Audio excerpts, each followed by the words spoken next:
one addition that happened. I think it was today, right? Did everybody get that? Yep. It was the swim team. The swim, yes, the pool agreement for the swim team, right? Yeah. And next is the privilege of the floor, public comment. Is there anyone who wishes to address the board?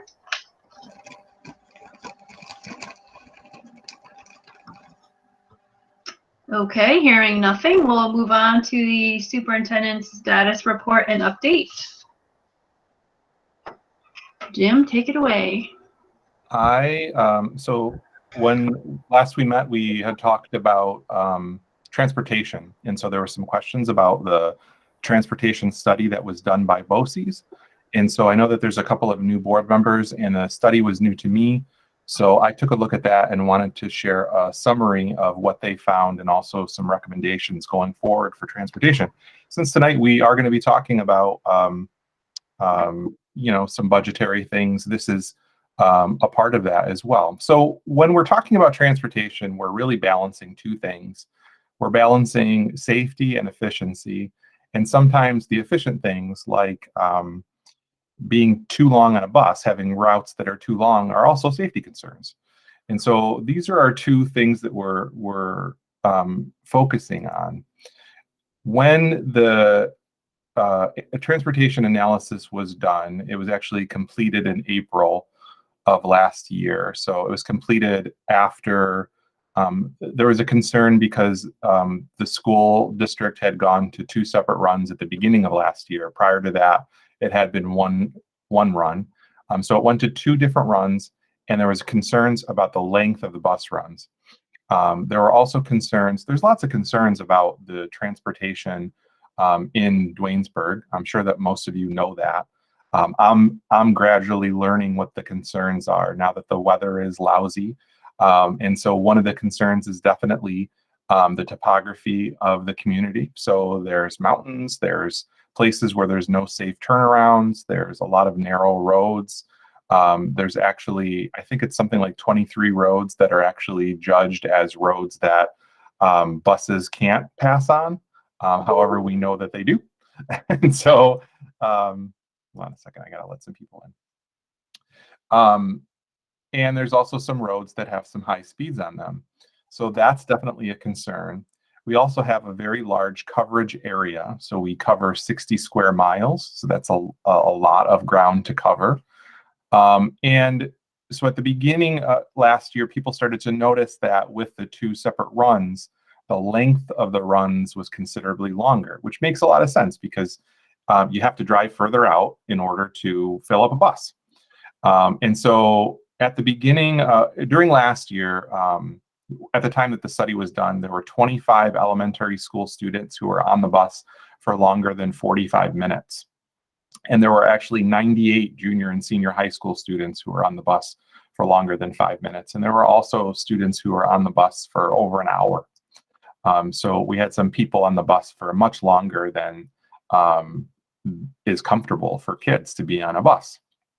So there were some recommendations given in the transportation study. The first recommendation seems like a pretty obvious one, which is that the routes should begin with the students that are the furthest out, and you should work backwards from the end of the route. That makes a lot of sense, because if you don't do that, what you end up with is the students who live the closest to school spending the most amount of time on the bus because they have to do the whole route. And so that one seems pretty reasonable. And so if we had done that, just begin with the furthest out students and then redistribute some pickups, change around some stops. The result of the analysis was that you could reduce the number of elementary students with over 45-minute trips from 25 to 15 in the morning, and you could bring that number down to 3 in the afternoon. If you were to do that in the junior senior high school, you could reduce the number of 45-minute trips from 98 to 31. And then you would only have 6 students who would have trips over 45 minutes long in the afternoon. So that's considerably better just by doing what seems like commonsensical and starting with the people the furthest out. So the other recommendation that they had was to take a look at the routes in other school districts that are similarly sized, like BKW and Schoharie and Middleburg, and move back to K-12 busing. And that recommendation also notes that what this does, if you are going to K-12, one K-12 bus run, is that you reduce the redundancy on routes. And so many times, Jeff has told me that many times there are two buses that are passing each other on the same route. So if there's two buses on the same road, then things aren't as efficient as they could be. Also, you can save on fuel if you're not doing twice as many routes. You can save on bus maintenance, and you can save on time. So those routes that take over 45 minutes, you won't be going out as far to fill up those buses. So those routes would be much shorter. And I don't think that you would end up with any students on the bus for 45 minutes. And most students would be on the bus for a much shorter period of time. So there's some pros and cons with mixed age runs. So there was a decision made to go to 2 runs. And so there's pros and cons with that. The pros are definitely, with a mixed age run, definitely going to experience shorter ride times. So you have more students in a smaller area. That's going to result in shorter ride times for everybody. It's much more efficient, saves on wear and tear on buses, saves on fuel, saves on drivers, which are in high demand right now. We also, another pro that drivers have told us about is that older students can help younger ones in the case of emergencies and drills. Having those older kids as kind of secondary monitors on the bus sometimes is very helpful to keep younger ones settled down and in their seats and things like that while the driver's driving. Also, it results in fewer routes and drivers needed. And the shorter routes allow the buses to be available sooner for sports trip and late runs. So that's a problem we're running into now, is that we have some trips that we'd like to do, but we have to wait for buses to get back to do that. If we had shorter routes, then we could get back sooner to do earlier sports trips, shuttling over to the elementary school for practices and things like that. Another pro is definitely that parents only have to worry about one pickup time, one drop-off time. So if you have multiple children, you don't have to worry about having kids at the bus stop at 2 different times. And the other pro is that we have many people in our community that use older students as childcare in the afternoons. And so this would allow young students to actually get off the bus with older siblings. So there's a lot of pros. The main con that we're talking about is really exposing elementary school students to older student behaviors. And so that's definitely a concern that many people have. There is the possibility for interage mixing. And then there's also stops at 2 different schools. So instead of, elementary school students would stop at the high school before going to the elementary school. And so they'd have to deal with that stop. So that's basically so if you look at those cons, like the main thing about making sure that you're keeping those different age students away from each other is something that I think can be addressed through a lot of behavioral changes, a lot of behavior management changes. So one thing that we've noticed this year is that it's pretty effective to assign students to seats. It really saves on, if anything's gone wrong on any of the seats, you know who that seat belonged to. You know where everybody is in case of attendance concerns. If we were to continue to do that for elementary school students and keep them in assigned seats in the front of the bus, we would know where everybody's supposed to be. And then the idea is to keep an assigned area for junior and senior high school students in the rear of the bus. We would continue to do what we're doing now, which is we kind of have a few constant openings that I'm sure you're aware of. So one of them is substitute teachers, one of them is drivers. Bus monitors is another position that we can't seem to fill. It really takes a person who's at a special point in their life to want to be a bus monitor. Sometimes we try to see if we can package bus monitor positions together with other kinds of monitor or aid positions, but we've had limited success doing that. But we're going to continue to canvass for monitor positions to have adults on buses. Another thing that we've recently explored is developing a partnership with TSA for bus safety training. So the TSA reached out to our district a couple of weeks ago to talk about some of the trainings they do with school districts. And so some of the trainings involve working with drivers on, what to do in various scenarios when you find, when somebody tries to take control of the bus, when you find a foreign object on the bus or a backpack that's on the bus. What's the communication like when there's a safety issue that occurs on the bus? So just kind of professionalizing the safety training by using an organization that does this, primarily. And so I think that we probably will end up doing a series of trainings with drivers that are run by TSA to try to really increase, the amount of knowledge that drivers have about bus safety.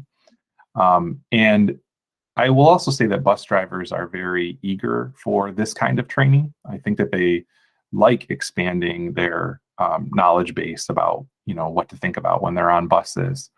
Another thing that we really would like to do next year is to expand our in-classroom PBIS program, which we have in both buildings, to include bus behavior. It should always have included bus behavior, but now I think that we have the right personnel in place to really make this happen. And so I've asked the principals to reach out to a couple people, one of whom's on this call. Hey, Polly. And so to work with some folks in the elementary school and the high school who are experienced with PBIS to try to put together a training program for drivers so that drivers can really work on building those positive relationships with kids that PBIS helps us to develop in the classroom. Because really, when you're driving a bus, your primary concern should be driving the bus. And so anything that you can do prior to that task or outside of that task to make sure that things go smoothly, I think is a bonus. So making sure that we're making drivers more visible in schools, participating in breakfasts in schools, participating in reading programs in schools, anytime that we can do things on buses so that drivers can communicate to kids before and after trips, I think is a good idea. Spending time with kids as they're coming into school to make sure they really know their drivers and know how to behave on buses is really important.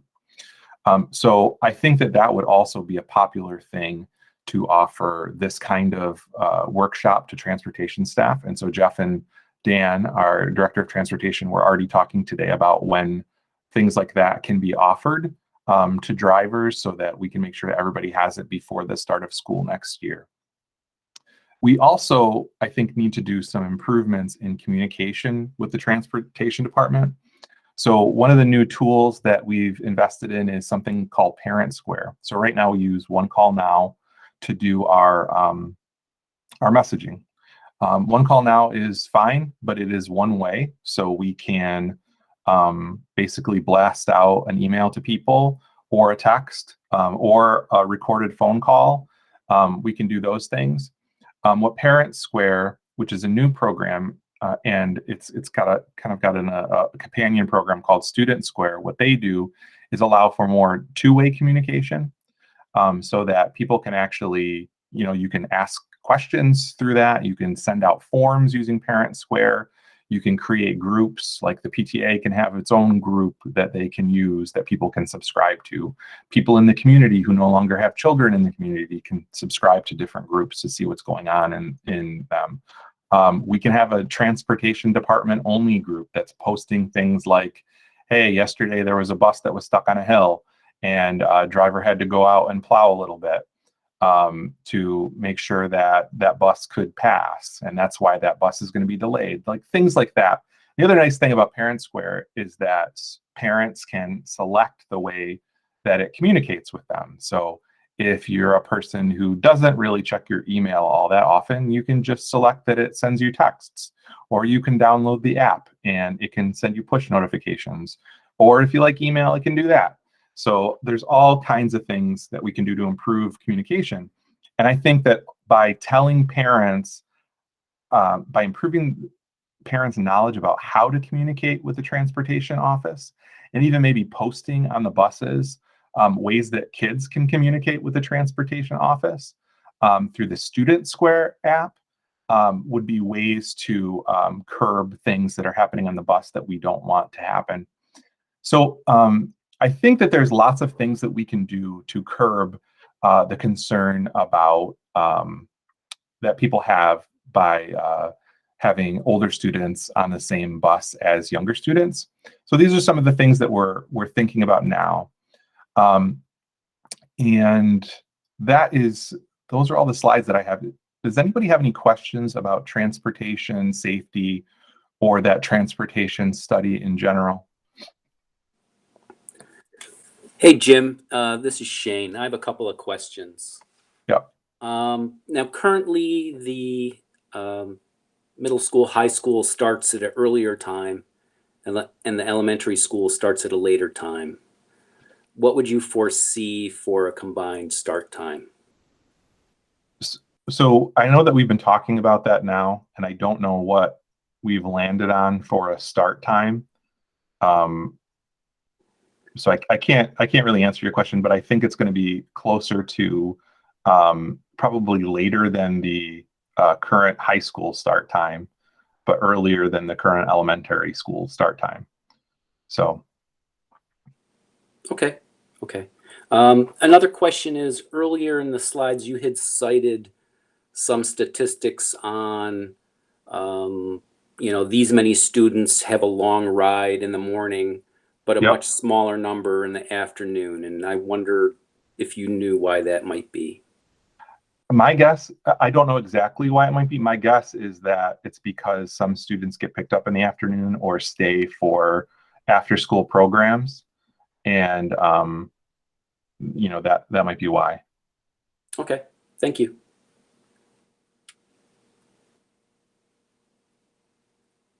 Okay. I'll continue to post you to keep you up to date on what's going on with transportation safety stuff. And when we have that program in place, when we develop those trainings for drivers, I'll definitely make sure to bring that back to you so that you can see what we're doing. Great, thank you. Actually, I do have one question now as I'm thinking about it. I'm sorry, I'm a little slow on the uptake today. You talked about PBIS and involving both the elementary and the high school. Would there be opportunities, or has there been thought about bringing together the entire bus routes for those kinds of activities? Because it wouldn't just be necessarily an elementary thing or a high school thing, but it would be something to work on with the entire bus route. Yeah, I think that's good. That used to be done at one time. I remember when my son was in kindergarten, first elementary, when Dr. O'Brien was at the elementary school, I think, they did the whole bus route as a group for exercises that involve similar to the PBIS or. Yeah. I'm sorry, Miss O'Brien. This is a board speaking time, and so all the other folks are muted right now. If you had any suggestions, you could always email Mr. Niedermeyer, Dr. O'Brien, if you had information from that time that would be helpful. Okay, so Jim, are we? Is that the extent of your update tonight? I know we asked you for the transportation discussion. Okay, great. Okay, so we're ready to move on to our budget workshop for tonight. What are we gonna discuss this evening, Jeff, for budget stuff?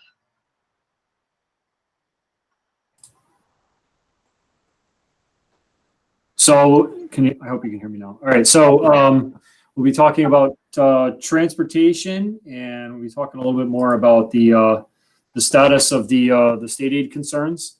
operations and maintenance, and we'll just touch base on the tax cap and tax levy again as we finalize it, because it will be submitted during this week before the March 1st deadline. So without any further ado, I'll try and go through this. So current budget status is very similar to the last time we spoke. It was only 2 weeks ago. So again, we're adding that music teacher back into the junior senior high school, which was a position that was already there, and we eliminated it through a retirement. We just didn't fill the position for the 2021 school year. So for the 21-22 school year, we'd be adding that teacher back.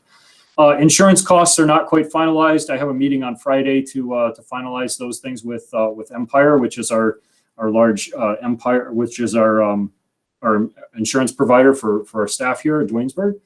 And then the BOCES budget is actually in progress right now. So I've been sent some things from BOCES just recently, and I'll be going over the BOCES budget and finalizing everything that we are subscribing to with BOCES soon. And then we had talked about some increases for instructional technology the last time. And we're looking at the transportation budget as being a savings this year because we're not increasing it significantly. And then we're keeping all academic programs. We're not making any cuts, even though there's difficulties with the economy and state aid reimbursements to the district this year. So right now, the current budget status, though, is actually less than the last time we spoke. We're actually $115,000 less than the last time.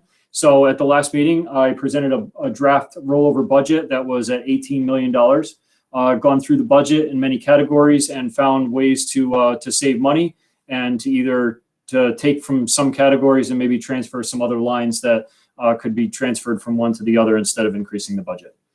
So we are looking at an overall spending increase of $320,000. That represents a 1.82% increase from budget to budget.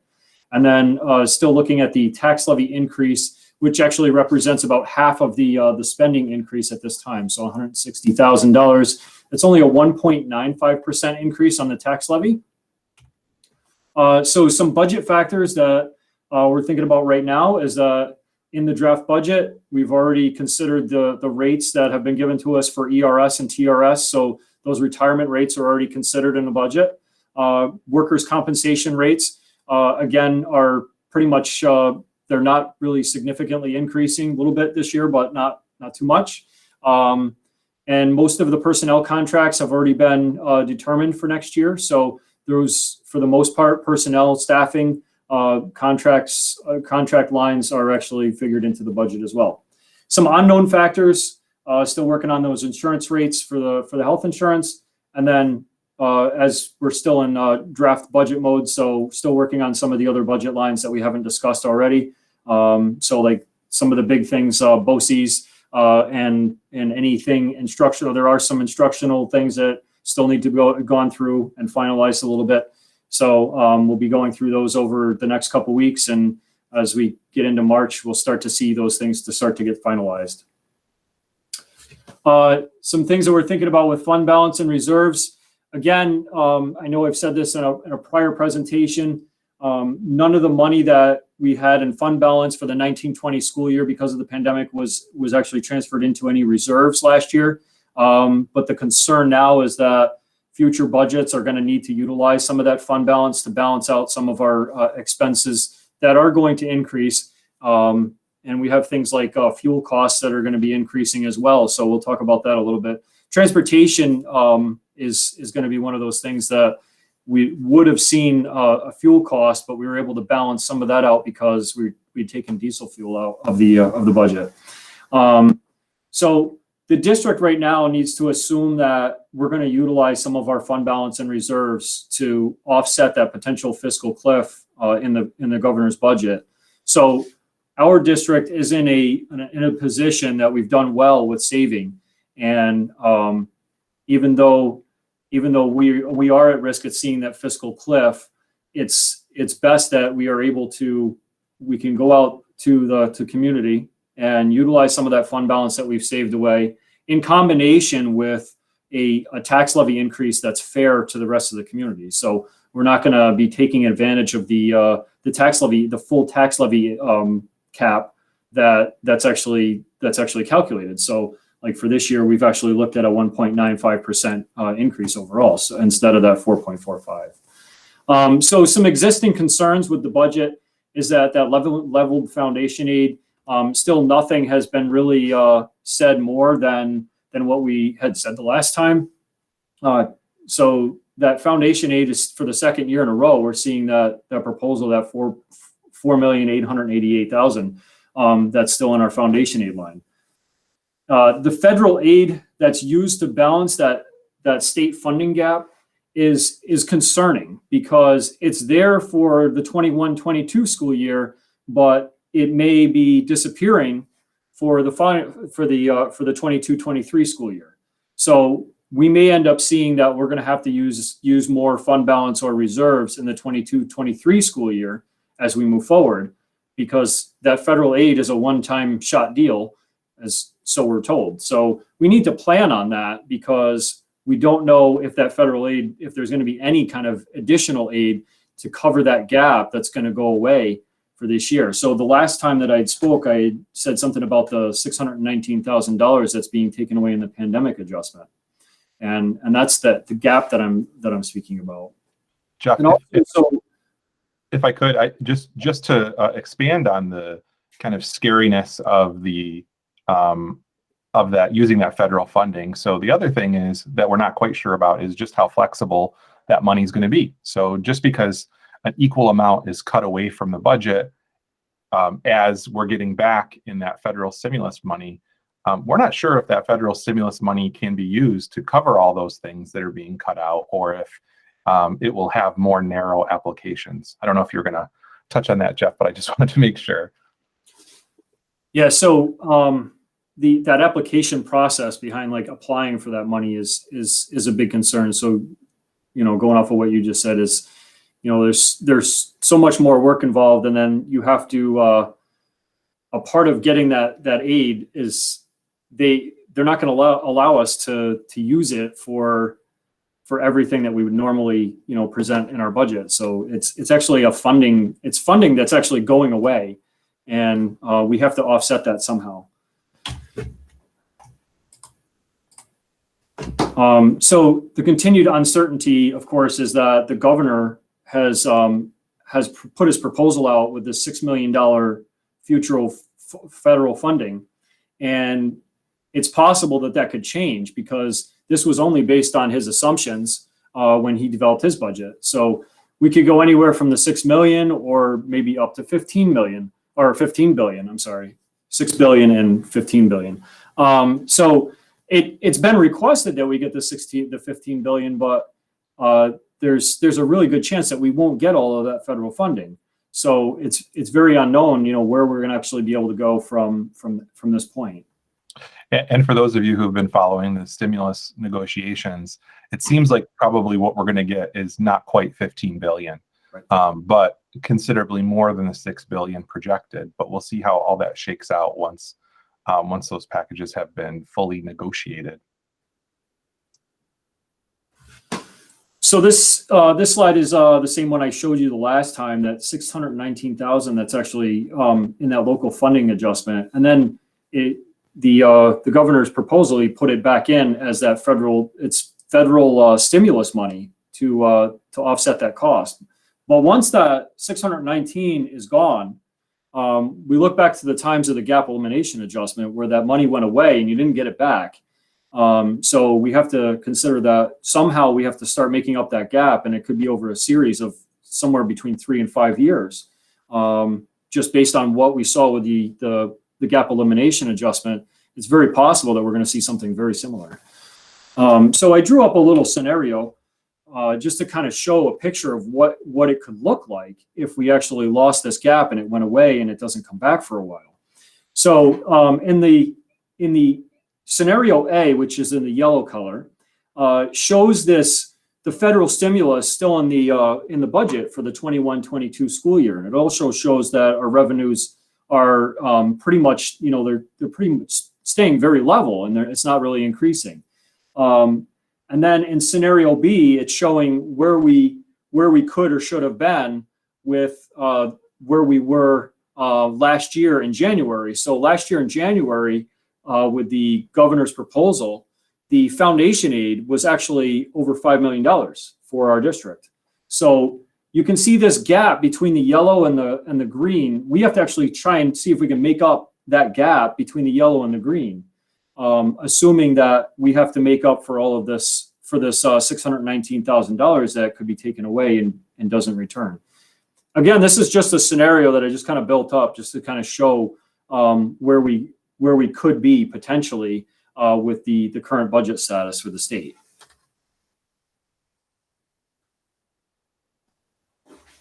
So these are some quotes that I actually picked off of a presentation that was sent to us from Capital Region BOCES from their communication service. And I just wanted to highlight these things because the concern is all around. It's not just us saying this in a budget presentation. The state education department leadership and education advocates have raised concerns about the use of federal aid to backfill the state support, because once it's gone, it could be gone for good. So I just wanted to highlight these as well, and just show you where we're at with our commissioner. Jeff, just to also kind of explain some of these things. So the reason why, so every upstate organization, every upstate representative understands what's happening now and the danger of doing the three big things that the governor's trying to do, that creating that block grant out of all those separate expense-based aid categories. Everybody gets that is a very dangerous thing to do. The governor's been trying to do it for several years. The reason why we have to keep talking about it is because there are folks downstate that don't depend on that expense-based aid for BOCES, for example, the way that we do upstate. So if you're in a large district downstate, you might not rely on BOCES the same way that we do. And so it's important that we continually try to educate downstate representatives, assembly people, senators about the ways that folks use BOCES upstate. So in 2 days, actually, I'll be participating in the BOCES lobbying day, where we'll talk to many of our representatives and representatives from all across the state about these very issues. It's just what is happening with the foundation aid, the flat foundation, the consolidated grant, the STAR, are things that are all very damaging and really troubling at a time when places are struggling. So I will say that it's not my position that schools shouldn't see any kind of economic hardship. So the whole country is facing economic hardship. Schools will do their parts. We are conservative organizations that generally try to save as much as we're legally allowed to save. So I'm not saying that we're looking for a gigantic increase. What we're saying is that it's sort of insidious right now to be taking cuts on top of the fiscal pain that school districts are already seeing.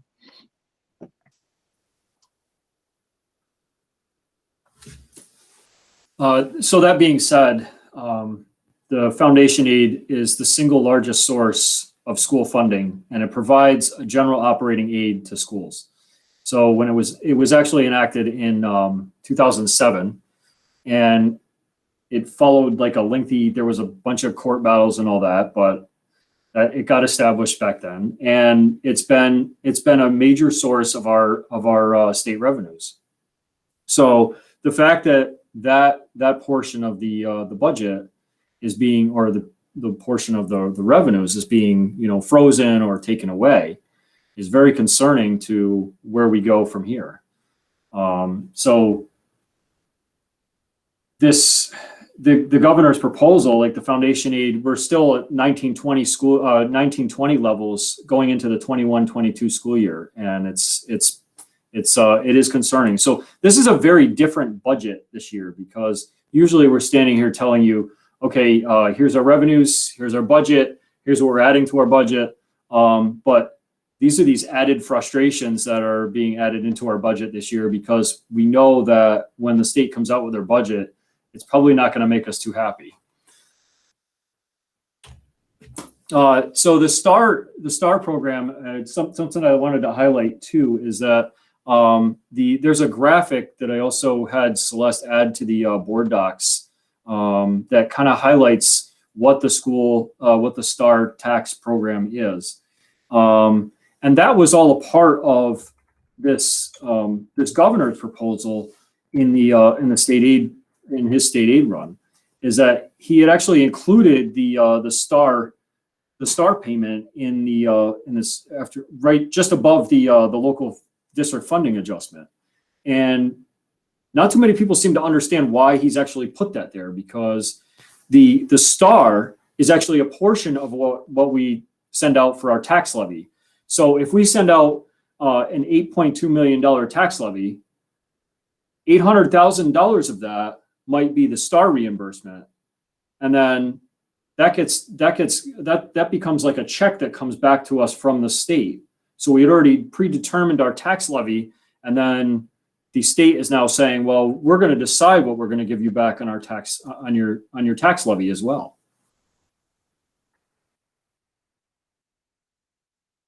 So without reading, I don't want to read that whole slide to you, but I just want to kind of show that to you. And then there is a graphic that's attached in the board docs for you to check out, and it explains very nicely how the STAR tax actually works. So this whole the local funding adjustment and STAR in this combination, being taken away in the executive budget proposal, this would be covered by federal aid for 21-22. We don't know where that's going to leave us for 22-23, 23-24, 24-25. So fortunately for this district, yeah, we do have the fund balance, but we also need to be concerned about where that's going to put us, because we're going to continue to want to add programs for kids. We're going to want to continue to add this. We're going to want to continue to provide the same opportunities for kids. We're going to want to be able to send kids to BOCES, to CTE programs, we have special ed services that we need to provide as well. And athletics. So there's all these opportunities that we don't want to have to take away from kids. So the proper planning now is going to mean that we will come out and we'll be okay after this, hopefully after this storm ends. So this is a look at the tax cap and tax levy. Same slide as I showed you the last time. The tax cap is calculated at 4.45%. That allows us a dollar increase of $365,000 $365,839. However, we are budgeting in our revenue budget. We've included a 1.95% increase overall from tax levy to tax levy. That represents a overall dollar increase of $160,396. That would mean that our total tax levy amount is $8,385,866. So this is the same slide also, just showing kind of what a basic estimate is of what your overall tax increase would be for these home values. So if your house is assessed at maybe $300,000, you would see probably a total increase on your taxes of about $104 for the whole year from over prior year. So for the 2021 school year, you would have paid $104 less, give or take. It's that's in the ballpark. Please don't take this to that's not in stone, but it's a pretty close estimate to where you would be. So revenue summary with the real property taxes, $8,385,866, and then the state revenues pretty much staying level at $8.2 million. Also, we figured all the revenues would probably decrease a little bit for the 21-22 school year, and also, we're balancing our budget with this appropriated fund balance of a little over $1 million right now at this time. This would be also something that I could show as a gap, or to show it with our fund balance. We've chosen to show it that we are taking our additional fund balance that we had saved for rainy day and put it into the budget to balance our budget so that we are not in the red. So this is not typically the amount that we would put into our budget. Typically, in years past, we've gone around 3.5% to 4% of appropriated fund balance. So we're looking at a little bit more right now, a little over 5%. So based on, wherever the governor's proposal puts us, this number might change a little bit. And we're also going to continue to work on our budget, our overall budget as well. That's $17,885,000. So the goal is to hopefully bring that down just a little bit. But there are some other expenses that we have still undetermined yet. So of course, that could kind of set the stage for where we're going to be with our overall budget to budget. So also as a part of our budget tonight, we'll talk about operations and maintenance. Instead of breaking it out into lines, I just kind of wanted to bullet point some of the important things. So in the operations budget, you've got your facilities director, the mechanics and laborers, operation equipment costs, any of the utilities that we have to pay for each of the buildings, anything from maintenance and supplies, maintaining the buildings, maintaining the equipment, for heaters, boilers, etc. We also use a BOCES purchasing service for any of the facility services. So we try and utilize BOCES for just about every function of the budget, as many as possible, just to kind of take advantage of that BOCES aid that comes back the following year. And then the maintenance portion of the budget, right underneath operations, is custodial staff salaries, any maintenance equipment such as vacuums, contractual services. So when we have to have folks come in, like an exterminator or something like that, we would pay that out of that contractual services line. And then any maintenance supplies, brooms, buckets, et cetera, et cetera. So this is what the overall budget looks for operation and maintenance. We continue to try and maintain our facility so that we have a good facility for students to learn in. So next year, we plan on replacing a Suburban. We'll continue with our plan to replace equipment so that it doesn't fall apart on us. Currently, actually, that Suburban that I'm speaking of is down, and it has been down for about 2 weeks. It broke a leaf spring, and it actually had to get sent out because we actually had to get the part. Also in years past, many years back, we actually used to do a rotation program where we would take Suburbans and rotate them into the fleet to operations so that they could use those for maintaining the facilities. But that's not really a practical vehicle for doing the work that the facilities department needs to do around here. So it makes more sense to purchase a pickup truck. And we would like to add also that there's a salter and plow so that they can have that on the other site at the elementary school, and they can use that in the bus garage and the elementary school at the same time while they've got another salter down at the high school when we're trying to open up buildings and facilities for everyone to get into work on time into school. So we'll also look at patching some paving. It is assumed that we may have to patch some of the potholes that we have in our parking lots. We had done that a couple of years ago. It worked out really well. We were able to patch an entire section of the elementary school right in front of the elementary building where the teachers park. Covered a lot of potholes, and it also prevents us from having possible injuries from folks getting out of their car, twisting their ankle. Workers' comp cases are pretty expensive too, so we want to try to avoid those. And also, we're going to be looking for some repairs to some drainage issues that we're having around here in the parking lots. So we're going to use any of our equipment in-house to try and fix any of the problems that we're having, or at least that's usually our first attempt to try and save some money and do it the right way with our own team. So we have some drainage issues at the bus garage parking lot that we have to fix. And we also have some drainage issues here at the high school as well. We've got water coming out of a parking lot somewhere, so we've got to find out what's going on. But so we're going to assume that we have to fix our surfaces as a part of the operations budget this year. This is a look at the transportation budget broken out for you. Basically, any of the salaries. We also include field trips expenses here as well. Supervisor salaries, transportation equipment, supplies, any fuel, and any contractual items or services that need to be used for maintaining the bus garage. So this is an overall look budget for our budget increases, our total budget for the transportation budget. Right now, where we stand, about a $1,113,000. Budget increases for 21-22 for transportation look like it's going to be basically gasoline costs and just to consider driver salary increases based on contract. So one of the biggest decreases was that we were able to cut that diesel fuel line right out of the calculation. So we were able to stay level with the transportation budget this year, because even though fuel costs were actually added as an increase to propane and to gasoline this year, we were able to cut some of those costs out by cutting that diesel fuel line. There is a little bit of diesel fuel still considered because we will have to, of course, fill our tractors and any equipment that we do have, because we still have equipment on site that we use to maintain facilities. So as a part of Proposition 2 for the budget vote, we propose that you would have purchased two 30-passenger buses and then one 65 or 71-passenger bus. These would all be fueled with gasoline. Purchase would not exceed about $242,000. So right now, I just want to talk about the 65 or 71 passenger.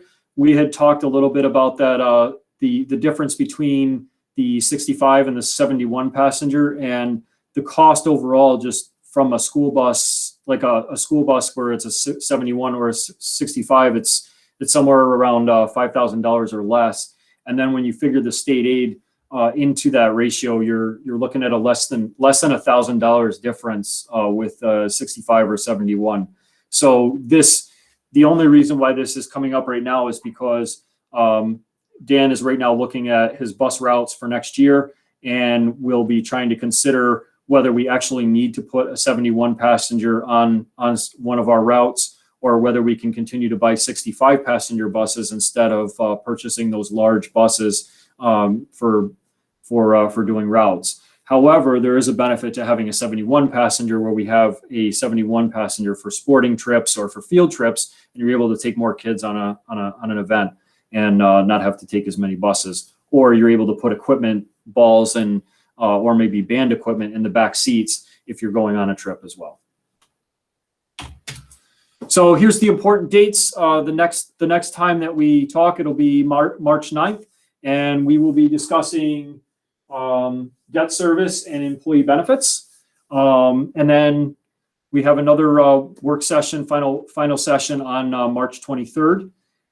And then the budget vote on May 18th. And so the discussion tonight, if there is any from the board, I will turn it over to Dr. Niedermeyer. So we're still considering the 1.95% tax levy. And now that you've had a couple of weeks to think about it, I wanted to make sure that that was still something that everybody still felt comfortable with. And also, I'd like to just talk about fund balance and reserves and ask if anybody has any questions about fund balance and maybe some of the risks associated with using fund balance, some of the laws around using reserves, keeping fund balance, and then any other state aid stuff that we keep talking about that you might have questions about. Now is a good time to discuss those things. Does anyone have anything?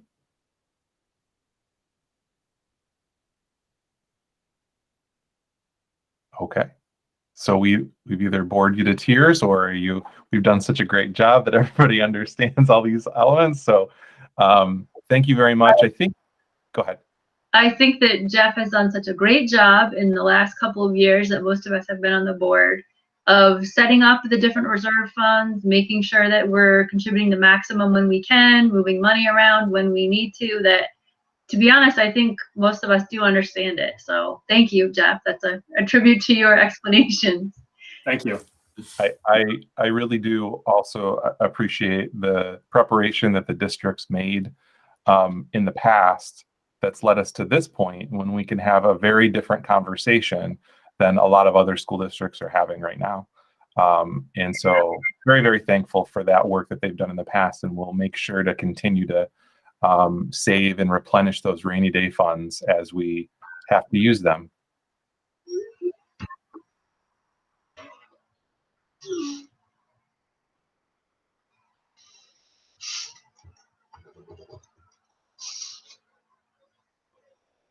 Okay. So if no one has any other questions about our budget workshop, then certainly feel free to email Jim and Jeff if something comes to mind afterwards, because that does happen sometimes to some of us. Moving on down the agenda, next we have our presentation and approval of Board of Education meeting minutes. Now do you need to approve the minutes of the February 9th, 2021 meeting? Recommendation, the Board of Education accept the meeting minutes from the February 9th, 2021 meeting as submitted. Do I have a motion on the minutes? I'll make a motion. Thanks, Diane. How about a second? I'll second. Thanks, Teresa. Any questions, comments, corrections, changes to the minutes? Okay. So all's in favor of accepting the minutes, say aye. Aye. Aye. Any opposed? Any abstentions? And I just note that Deb Greer had to step away for a minute, so Celeste, in case you didn't notice that, she let me know. Next, we move on to our standing committee reports. And I don't believe we have any committee reports for tonight. Is there anything that I'm missing from anyone? Nope. Okay. We will move on down the agenda to our financial issues. First, we have the approving the use of facilities agreement with Mahonison Central School District. Recommendation, the Board of Education approve the use of facilities agreement with the Mahonison Central School District for the use of their swimming pool facility for the Duanesburg Girls Varsity Swim Team. This agreement is for the 2020-2021 school year. The agreement shall not be binding on the parties until authorized and signed by each party's respective representatives. Do I have a motion? I'll motion. Thanks, Shane. How about a second? I'll second. Thanks, Diane. Any questions or comments on the facilities agreement that we all reviewed? I think there may be a typo in the insurance paragraph. Oh, okay. Talks about Capital District YMCA. Oh, good catch, Shane. I didn't see that one. Well, actually, it wasn't my catch. Someone else pointed it out to me. So Thank you for bringing it up to us. Okay, so we can take a look at that. And Celeste, did we draft that agreement, or did Mahonison send it to us? No, Mohan drafted it and sent it through to us. I got it as a PDF. So Wonderful. Okay. I don't know if it came from their attorney or from their business office. Okay, so then before we sign it, then we're going to have to ask them for some corrections. Okay. Okay. However, as long as the agreement is changed, the insurance section would be changed to reflect that the agreement is with Mahonison and not the between us and Mahonison, not the YMCA. Anything else that, any other questions or anything anyone else noticed about it? No? Okay. So with that correction, do I have a, what? I think we could just vote with that correction. So Okay. all those in favor say aye. Aye. aye. Any opposed? Any abstentions? Okay. Next, we have other items, the 2020-2022 school year calendar. And this is a recommendation the Board of Education approve the 2020-2022 2021 to 2022, excuse me, school year calendar as recommended by the superintendent. Do I have a motion on that? I'll make a motion. Thanks, Diane. How about a second? I'll second. Betsy, thanks. Any further questions or comments on the proposed calendar? Okay, all those in favor say aye. I'm sorry. Oh, whoops. Yeah, go ahead. Well, my only question was there's 2 documents uploaded there, so I just wasn't sure. I couldn't see any differences between them. I just wanted to make sure I wasn't missing something. No, Oops. the document, the one that says that's called DCS calendar-1, that one's just one that fits on an 8.5 by 11 piece of paper. Yeah. The other one doesn't. Perfect. Thank you. It's usually just a little different view because folks like to get their calendar in a different format. Good question, though. Okay, so all those in favor of the proposed school year calendar, say aye. Aye. Any opposed? Any abstentions? Next item is approve communicable disease continuity of operations plan. Recommendation: the Board of Education approve the communicable disease continuity of operations plan in accordance with subsection 2M of the Education Law, section 2801A, which requires public employers to prepare a plan for the continuation of operations in the event that the governor declares a public health emergency involving a communicable disease. This plan will be included as an appendix of the district-wide school safety and the building level emergency response plans and will be posted on the district website. It has been sent to collective bargaining unit presidents for their review as is required by law. Do I have a motion? I'll motion. Thanks, Tony. How about a second? I'll second. Thanks, Shane. Any questions or comments on the plan as submitted? No? Okay. So then all those in favor of the submitted plan, say aye. Aye. Aye. Any opposed? Any abstentions? Moving on down our agenda to personnel items. Accepting the resignation, K. Loncto. Recommendation: the Board of Education accept the resignation of Karen Loncto, Deputy Treasurer, Human Resources, effective March 12th, 2021. Do I have a motion? I'll motion. Thanks, Tony. How about a second? Betsy? Any questions or comments? Actually, I think I have a question, Jim. This is the person who's been doing our human resources stuff, right? Yeah, so Karen's done a great job for us. She's taken a new position at a former employer. And so she's really excited about that, and we're excited for her. We've already been able to kind of rearrange folks and get people to move up, and luckily we have a bench that's ready to do that, and so I think that we're in good shape. Okay, great, thank you. Okay, so all those in favor of accepting the resignation, say aye. Aye. Any opposed? Any abstentions? Okay, moving on down to approving appointments. Recommendation: the Board of Education approve the following appointment as recommended by the superintendent. All appointments are employees at will, and the employment at this time does not guarantee employment for the entire school season, term, or year. And we have a BOCE substitute list this evening for our consideration. Do I have a motion on that? I'll motion. Thanks, Tony. How about a second? I'll second. Thanks, Diane. Any questions or comments on the BOCE substitute list?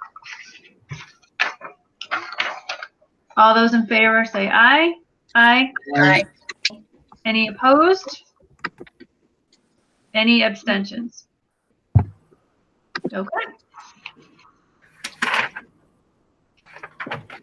So next we would like to move into executive session to discuss the employment history of a particular employee. At the end of this session, we will not be conducting any further board business. So we would be closing the meeting at that time. So do I have a motion to move into executive session to discuss the employment history of a particular employee? Motion. Thanks, Teresa. How about a second? A second. Thanks, Tony. All those in favor say aye. Aye. Aye. Any opposed? Any abstentions? Okay, we will see you on the executive session link. Thank you all. Good night, Celeste.